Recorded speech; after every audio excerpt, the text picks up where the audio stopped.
Okay, this begins segment 3 of our Twitter demonstration.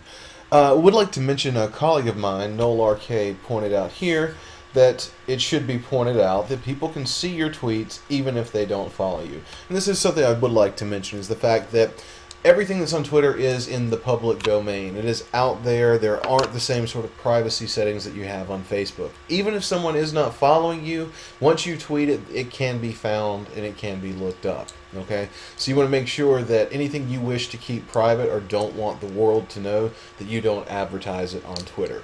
Again, Facebook is sort of limited to your circle of friends. Twitter can be a much larger forum, and for that reason, you have to mind what it is that you say sometimes. So that's something to bear in mind.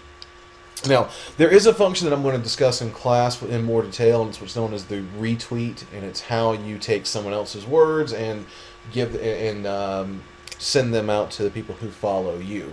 The problem with the retweet is that it is a somewhat more complex function, and that there are some conventions you have to learn about how to credit people and how to respond to them and things like that. So I'm going to demonstrate that in class, and it should be more straightforward as opposed to doing it just here in a limited amount of time.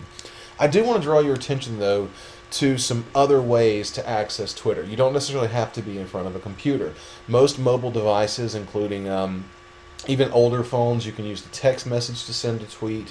You can use an iPhone or an Android phone, or any number of phones now have the functionality to communicate with Twitter. So there are other ways to always keep the conversation going.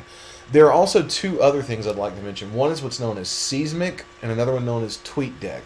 I use Seismic. Many of my colleagues use TweetDeck. They both operate in a similar manner in that they are an add-on to Twitter.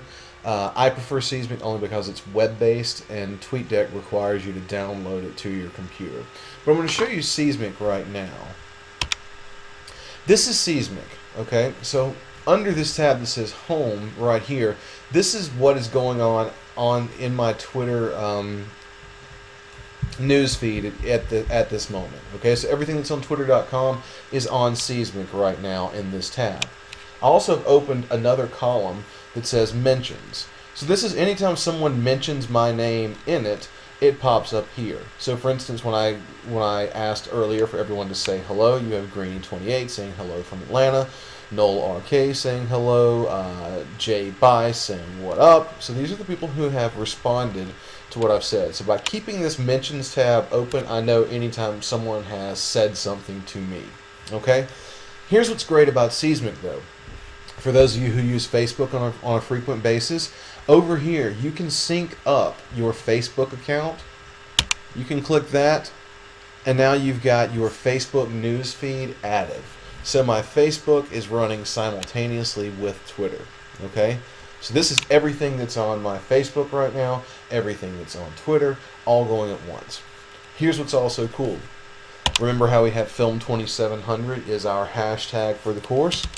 I think I'm the only one who's used it thus far, but I can do a search there, and Film2700 pops up as a column right here.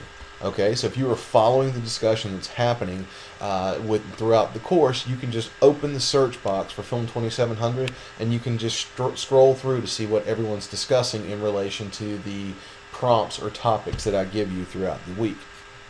Also, think about how the NFL playoffs are going on right now, as we've been discussing throughout our demonstration. There you go. Now this is what's really interesting about something like Seismic and TweetDeck as well, is that now I can see all this stuff happening at once. I can track a multitude of conversations. Twitter is an excellent thing for live sporting events, any sort of live award shows like the Emmys or the Oscars. Anytime a breaking news event happens, Twitter is a great place to see how people you don't know are reacting to the situations that you're experiencing. A really interesting thing was the day that Michael Jackson died, to watch the outpour of discussion that happened on Twitter.